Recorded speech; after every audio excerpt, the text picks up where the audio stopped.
Hey guys, welcome back. This is Raj Chaudhary here with a new video.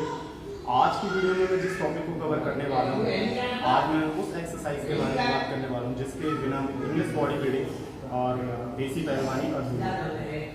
This exercise is a basic of English body building and देसी wrestling. तो लगभग हम ये कह सकते हैं कि पहली सीढ़ी होती है इंग्लिश बॉडी बिल्डिंग और देसी अखाड़े की, कि जब भी आप जिम में या किसी देसी अखाड़े में आप ज्वाइन करेंगे तो वहाँ के जो जिम इंस्ट्रक्टर होते हैं या देसी अखाड़े के गुरुजी होते हैं वो आपको सबसे पहले एज अ वर्कआउट इसी एक्सरसाइज को रिकमेंड करेंगे करने के लिए। तो इतनी हिंट देने के बाद शायद आपको समझ में तो आ गया होगा कि मैं किस एक्सरसाइज के बारे में बात कर रहा हूँ। जी हाँ, मैं बात कर रहा हूँ पुशअप्स एक्सरसाइज के बारे में, जिस एक्सरसाइज को लगभग आप सभी ने अपनी लाइफ में एटलीस्ट एक बार तो जरूर किया होगा। तो आज हम इसी टॉपिक पे बात करेंगे, इसी एक्सरसाइज के बारे में बात करेंगे। सबसे पहले हम इस एक्सरसाइज की टेक्निकल फॉर्म्स के बारे में बात करेंगे, किस तरह एक सही टेक्निक एंड सही फॉर्म के जरिए हम इस एक्सरसाइज को परफॉर्म कर सकते हैं और इसको एक बेटर वे में कर सकते हैं। एंड सेकंड थिंग, जो दूसरी बात हम करेंगे, इस एक्सरसाइज में जो मोस्टली आजकल के लोग इस एक्सरसाइज को परफॉर्म करते हुए गलतियाँ करते हैं तो उसको कैसे अवॉइड करें, वो भी मैं ये बताऊंगा कि क्या क्या गलतियाँ ज़्यादातर लोग आजकल के करते हैं इस एक्सरसाइज को करते हैं। तीसरी बात फिर हम करेंगे, अगर आप इस एक्सरसाइज को नए हो, आपका एक्सपीरियंस लेवल 0 है, आपने कभी इस एक्सरसाइज को परफॉर्म नहीं किया, आप ज़्यादा मोटे हैं, आपका बैलेंस इस एक्सरसाइज को करते हुए नहीं बन पाता, या आप इतने वीक हैं कि आपकी जो हाथों में इतनी स्ट्रेंथ नहीं है, इतने कैपेबल नहीं है आपके हाथ एंड शोल्डर कि उस एक्सरसाइज को परफॉर्म कर पाएँ, तो मैं कुछ प्रैक्टिस बताऊंगा आपको जिसके करने से आप कुछ ही दिन के अंदर अंदर आप इस एक्सरसाइज को करने के लिए कैपेबल हो सकते हैं। और सबसे लास्ट में, वीडियो के लास्ट में मैं बताने वाला हूँ इस एक्सरसाइज से होने वाले 5 फायदे। तो इसके लिए आपको वीडियो को लास्ट तक देखना होगा। तो चलिए शुरू करते हैं। तो शुरू करते हैं। अब इस एक्सरसाइज के बारे में मैं टेक्निक एंड फॉर्म्स के बारे में बताऊंगा कि एक्चुअल इसकी टेक्निक और फॉर्म क्या होगी। जैसे कि इस एक्सरसाइज का नाम है push and up, means push means होता है जैसे कि हम जानते हैं कि धक्का लगाना है, अप मीन्स होता है ऊपर, यानी कि अपनी बॉडी को ऊपर लेकर जाना एंड फिर नीचे लेकर आना। तो इसको सबसे पहले हम पोजीशन लेंगे इसकी, और इस तरह से हम इसको पोजीशन लेते हैं एंड इसका जो बेसिक टेक्निक रहती है ये push up and down, push up. अब मैं इसकी टेक्निक बताने वाला हूँ। सबसे पहले जो हमारा हैंड प्लेसमेंट होता है, जो हम करते हैं ऐसे जो हैंड को प्लेस करते हैं, इसका प्लेसमेंट बहुत ज़रूरी होता है। मोस्टली पीपल ये चीज़ नहीं जानते। हाथों का जो हमारा गैप होता है, कितना गैप रखना चाहिए, तो ये हमारा जो अपना शोल्डर होता है और अपर चेस्ट के बीच में और हल्का सा स्लाइटली बाहर होना चाहिए, कुछ इस तरह से। वही फिट प्लेसमेंट, जो फुट प्लेसमेंट होता है, हाथों को बिल्कुल चुपके होना चाहिए या हल्का सा स्प्रेड होकर जो हमारे चेस्ट की लेंथ होती है उसके बराबर होना चाहिए, एंड हिप्स हल्के से ऊपर और चेस्ट को बाहर निकालकर फुलाकर एकदम, और फिर हम इसको परफॉर्म करेंगे। एक रेपिटेशन पूरा करते हैं कुछ इस तरह से। साथ ही साथ हमें ब्रीथ इन ब्रीथ आउट का भी ध्यान देना कुछ इस तरह से।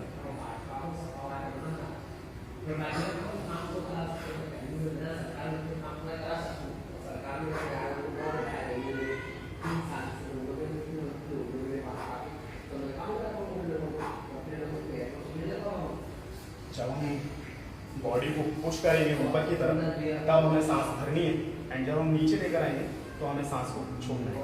ब्रीथ इन ब्रीथ आउट का भी आपको समझना होना चाहिए, बिकॉज मोस्टली इस एक्सरसाइज को करते वक्त लोगों को इसकी जानकारी नहीं होती।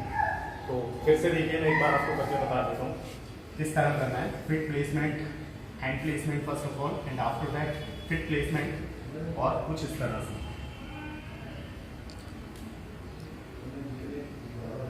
गर्दन को सीधे रखना है,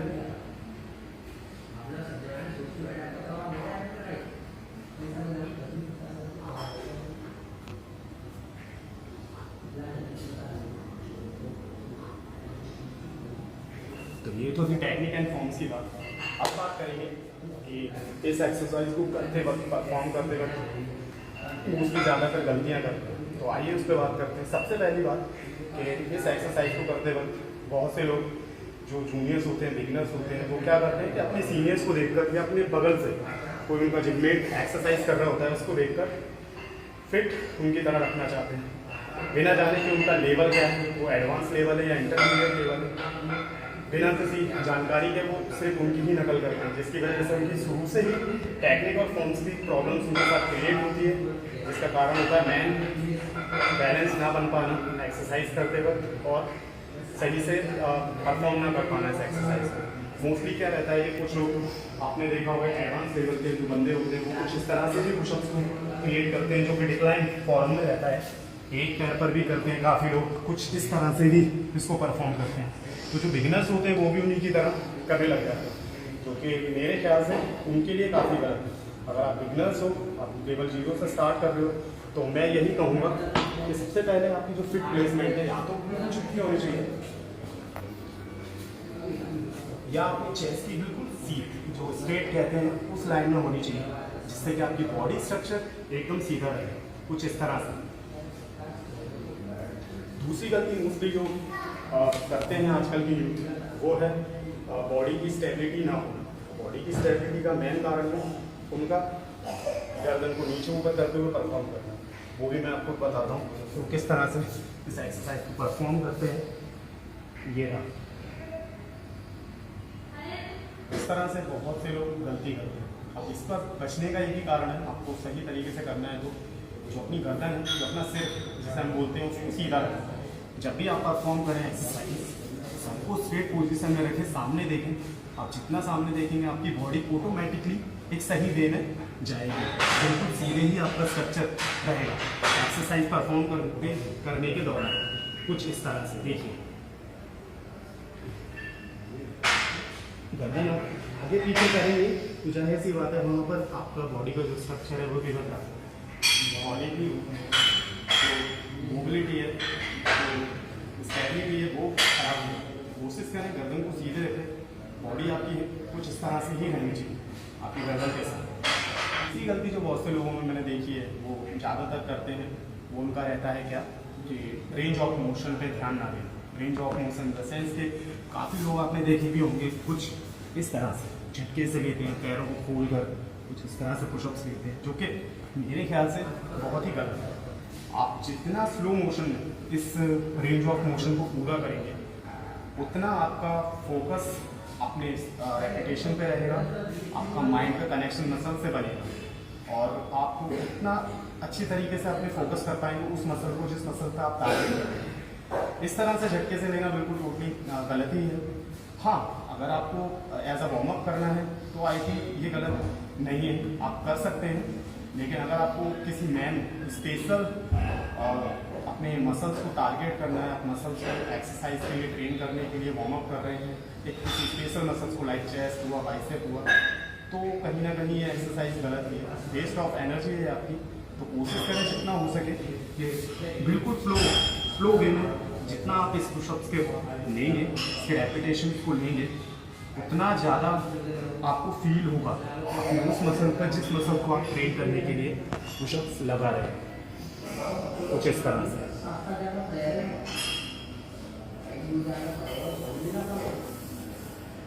तो होप आपको समझ में आ ही गया होगा किस तरह से जो गलतियाँ थी मैंने आपके सामने रखी, जो आजकल के लोग करते हैं। मैं कोशिश यही करूँगा जो बिगिनर्स ज़्यादा करते हैं उस चीज़ को अवॉइड करें और इसको कोशिश करें। और मैं डेफिनेटली बता रहा हूँ कि आप लोग का जो परफॉर्म करने का वे है इस एक्सरसाइज को, वो डेफिनेटली चेंज होगा और इम्प्रूव होगा। अब बात करते हैं नंबर 3 की, कि अगर आप इस एक्सरसाइज में बिल्कुल नए हैं, आपका लेवल बिल्कुल 0 है, आपने कभी इस एक्सरसाइज को नहीं किया है, इवन आपको पता नहीं है कि वो किस तरह से, तो उसकी प्रैक्टिस, कुछ प्रैक्टिस करके आप इस एक्सरसाइज को अच्छी तरीके से परफॉर्म कर सकते हैं। उसकी प्रैक्टिस आप कैसे कर सकते हैं? सबसे पहले एक सीधा बॉल ले लीजिए, यहाँ पर मेरे पास मिरर है तो मैं उस हिसाब से नहीं बता पाऊँगा, लेकिन आप सीधे बॉल ले लीजिए एंड उस पर पैर आप किस टाइप का इस तरीके से मैंने बताया सीधे भी रहेंगे और फिर हाथों के साथ आपको पुश करना है पूरे पावर के साथ। जितना पावर के साथ आप करेंगे इस पर, उतना आपके लिए बेटर रहेगा। पूरा वजन अपना हाथों के ऊपर डालें और धीरे धीरे जितने आप रेपिटेशन निकाल सकते हैं उतने आप इस एक्सरसाइज में निकालने हैं। और जब तक आपके ये हाथ दुख ना जाए तब तक आप इस पर आपको रेपिटेशन देंगे। और इस एक्सरसाइज को कम से कम 2 से 3 दिन कीजिए और आपकी हाथों की स्ट्रेंथ के लिए बहुत सही एक्सरसाइज है। इसके बाद आपको जो करना है क्या करना है, आप 2 ईंट ले सकते हैं। मैंने यहाँ डंबल लिए हुए हैं, उसको उंगली के सहारे जस्ट उंगलियों से आपको पकड़ना है कम से कम इस तरह से, जब तक आपका फेलियर नहीं हो जाता, कोलैप्स नहीं कर जाते आप, जब तक शोल्डर और अपने हाथों की तरफ से, यानी कि जब तक आपके दुख नहीं जाते 30 सेकंड 35 सेकंड, तब तक आप इसको इसी तरह से पकड़े हुए। और मेरे साथ आप कुछ यूँ भी कर सकते हैं, आप अपनी उंगलियों के सारे ईंट या डंबल को पकड़े रहना है 30 सेकंड 35 सेकंड 40 सेकंड, आप जितना पकड़ सकते हैं उतना पकड़ें। जैसे ही ये दुखने लगे आपको रेस्ट करना है एंड देन फिर करना है 3 सेकंड, आप 30 सेकंड भी कर सकते हैं 35 सेकंड भी कर सकते हैं। और ये बहुत अच्छी ट्रिक है आपके शोल्डर की स्ट्रेंथ को और हाथों की स्ट्रेंथ को बढ़ाने के लिए, इम्प्रूव करने के लिए। 3 दिन लगभग रेगुलर इसको करें। इसके बाद आप फिर अपना इंक्लाइन सरफेस लाइक कुछ इस तरह से, तीसरी ट्रिक जो है आप इस तरह से इंक्लाइन सरफेस पर फिर पुशअप कर सकते हैं। ठीक है, अब हाथों की आपको की लगभग स्ट्रेंथ इम्प्रूव हो चुकी है। अब आप इस पर पुशअप कर सकते हैं धीरे धीरे, जितना आता है 10 करें 15 करें और धीरे धीरे कैपेसिटी बढ़ाएं। और इससे आपकी बहुत हाथों की और शोल्डर की स्ट्रेंथ इम्प्रूवमेंट है। फाइनल से पहले आता है सेमीफाइनल। ठीक, ये प्रैक्टिस आपकी होने वाली है सेमीफाइनल। जी हाँ, आपको हाफ पुशअप्स लेने कुछ इस तरह से 3 से 4 दिन लगभग इसको कीजिए आप। 10 रैप 12 रेपिटेशन 15 रेपिटेशन जितने आते हैं आपको स्टार्टिंग में कर रहे हैं और धीरे धीरे इम्प्रूव कर रहे हैं। और 3-4 दिन बाद आप खुद से आपको इतना कॉन्फिडेंस आपको ग्रेड हो जाएगा आपका, और आपको इतना कॉन्फिडेंस आ जाएगा और इस हाथों की शोल्डर की स्ट्रेंथ भी इम्प्रूव हो जाएगी कि आप फुल पुशअप्स एक्सरसाइज को करने के लिए कैपेबल हो गए। और अब उसके बाद जो फाइनल स्टेप रहता है, आप पुशअप्स कर सकते हैं ठीक तरीके से। स्टार्टिंग में चाहे जितने आए 5 आए 10 आए नो इशू, आप कर सकते हैं, लेकिन पहले सही वे में अपने पुशअप्स को कीजिए और उसके बाद धीरे धीरे रेपिटेशन को बढ़ाइए। तो ये भी बिगिनर्स के लिए जिन्होंने कभी इस एक्सरसाइज को परफॉर्म नहीं किया, और मैं डेफिनेटली कहता हूँ ये 4-5 प्रैक्टिस करने से, 4-5 ट्रिक्स को करने से आप डेफिनेटली पुशअप्स एक्सरसाइज करना आपके लिए बहुत ईजी हो जाएगा। तो अब मैं बात करने वाला हूँ इस एक्सरसाइज से होने वाले 5 फायदों की। तो सबसे पहला फायदा है, there is no need any gym equipment to perform this exercise, even you can perform this exercise at your home as well.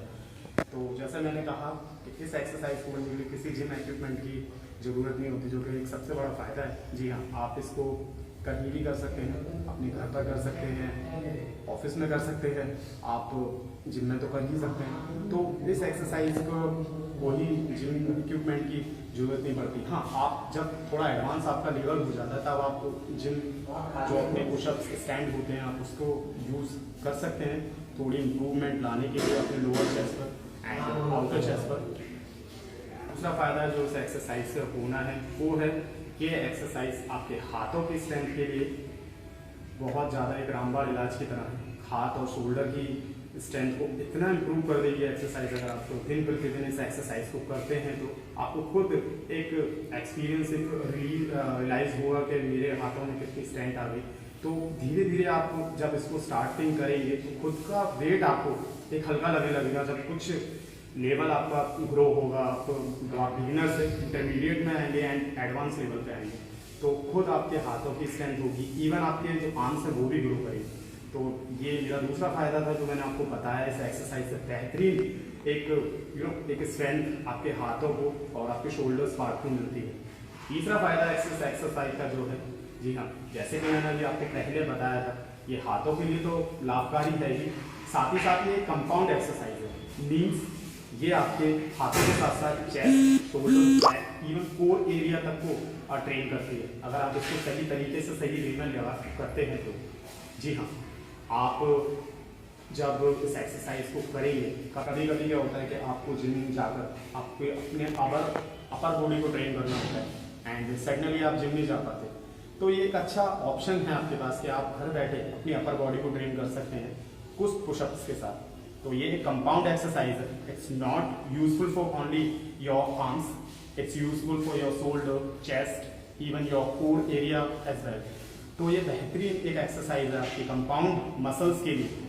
आप कभी भी अपना जिम शेड्यूल मिस करते हैं, जब आपको एक कंपाउंड एक्सरसाइज करनी होती है, पुश करना होता है, पुल करना होता है अपनी अपर बॉडी के लिए, और आप उस दिन जिम मिस कर देते हैं, तो ये एक बेहतरीन ऑप्शन है आपके लिए कि आप घर बैठे अपनी पूरी अपर बॉडी को ट्रेन कर सकते हैं। फोर्थ फायदा है जो है इजी टू पंप। जी हाँ, जैसे मैंने बताया, ये एक इजी टू पंप करने के लिए बेहतरीन एक्सरसाइज है। आपको इजीली पंप मिल जाएगा और काफ़ी टाइम के लिए। जब आपने कहीं मूवीज़ में देखा होगा, जब एक्टर लोग अपना शर्टलेस सीन देते हैं और वो पर्दे पर आते हैं, तो वो मोस्टली यही पुशअप्स एक्सरसाइज को ही परफॉर्म कर कर आते हैं, तभी वो इतना बल्क अप लगते हैं पर्दे के ऊपर। और इवन ये ट्रिक हम बॉडी बिल्डर्स लोग भी आजमाते हैं जब भी हमें कहीं जाना होता है, शादी पार्टी में एक टाइट टी शर्ट पहननी होती है या फिटिंग के कपड़े पहनने होते हैं, तो उससे पहले हम यही पुशअप्स ट्राई करते हैं। तो कहने का मतलब ये है कि एक बेहतरीन एक्सरसाइज है जो आपको एक कम समय में एक अच्छा पंप दे देती है आपके बाइसेप्स को, आपके चेस्ट को, आपके शोल्डर्स को। जितना आप आधे घंटे का एक आप आर्म्स की ट्रेनिंग करेंगे जिम में, उसके बराबर आपके 100 पुशअप्स उससे ज़्यादा इफेक्टिव होते हैं। अगर आप 100 पुशअप्स लगा लेंगे तो 100 पुशअप्स का इफेक्ट इतना रहेगा कि 4 से 5 घंटे एक अच्छा खासा पंप आपकी बॉडी में रहेगा। चेस्ट पे आपके फुल अप रहेगा, आर्म्स पर फुल अप रहेगा। तो कहने का मतलब ये है कि एक अच्छा खासा एक ऑप्शन रहता है आपके पास कि अगर आपको इजी पंप करना है, कम समय में पंप करना है, तो आप इसको ट्राई कर सकते हैं और कहीं जिम जाने की आपको ज़रूरत नहीं है। आप घर पे ही अपने एक अच्छा खासा पंप पा सकते हैं अगर आपको कहीं जाना है। पांचवा और आखिरी फायदा है, ये एक्सरसाइज एक आपके बेली फैट के लिए भी बहुत लाभदायक है। अगर आप सफ़र कर रहे हैं अपने बेली फैट से, तो आप इस एक्सरसाइज को कर सकते हैं। हाँ, थोड़ी पोजीशन थोड़ी आपको चेंज करनी होगी, जहां आप सिंपली जो पुशअप्स लगाते हैं कुछ इस तरह से, उसको छोड़कर आपको डिक्लाइन पोजीशन में पुशअप्स लगाना होगा कुछ इस तरह से। कोई भी आप अपना चेयर ले सकते हैं या कोई बैग पर पैर रखकर आप इस एक्सरसाइज को कुछ इस तरह से परफॉर्म कर सकते हैं। क्योंकि जब हम इस एक्सरसाइज को डिक्लाइन पोजीशन में परफॉर्म करते हैं, तो हमारा बॉडी का जो पूरा वेट होता है वो हमारे शोल्डर्स पर, हाथों पर और हमारी रिस्ट पर रहता है, और पूरा दबाव हमारे हाथों पर पड़ता है, हमारे शोल्डर्स पर पड़ता है, चेस्ट पर पड़ता है। तो जो ऊपर की बॉडी रहती है हमारी, जो बीच में ऊपर लेग्स रहेंगे और बीच में जो रहता है हमारा कोर एरिया, जो हमारी फैट जो बैली रहती है, तो उस पर एक खिंचाव पड़ता है, एक अच्छा खासा स्ट्रेच पड़ता है जिस समय हम उसको परफॉर्म करते हैं ऊपर से नीचे की ओर। तो एक अच्छा खासा खिंचाव होता है, जिससे कि एक अच्छा खासा वो एक इफेक्ट डालती है अपने आपके पेट पर। अगर आप फैट से सफ़र कर रहे हैं तो आप इसको कीजिए। एक अच्छी इफेक्टिव एक्सरसाइज है और काफ़ी आपको मदद करेगा आपके बेली फैट को रोकने में, बढ़ने से रोकने में। तो ये इसके लिए भी फायदेमंद है। हाँ, मैं एक चीज़ और बताऊंगा कि इस एक्सरसाइज पे ही डिपेंड नहीं रहना है। अगर आप बेली फैट से सफ़र कर रहे हैं और फिर बाहर जाके समोसे पराठे चल रहे हैं, तो इस तरह से फैट आपका कम नहीं हो सकता। उसके लिए आपको कैलोरी डेफिसिट में ही रहना होगा। एक मेंटेन डाइट आपको कंज्यूम करनी होगी, एक प्रोटीन का हाई लेवल लेना होगा, फैट को कम करना होगा, तब जाकर आपका फैट कम होगा। तो मैं आशा करता हूँ इस वीडियो से आपको कुछ सीख ही मिली होगी। मैं आगे भी ऐसे ही अच्छे कंटेंट बनाकर लाता रहूँगा। मिलते हैं अगली वीडियो में। Bye bye.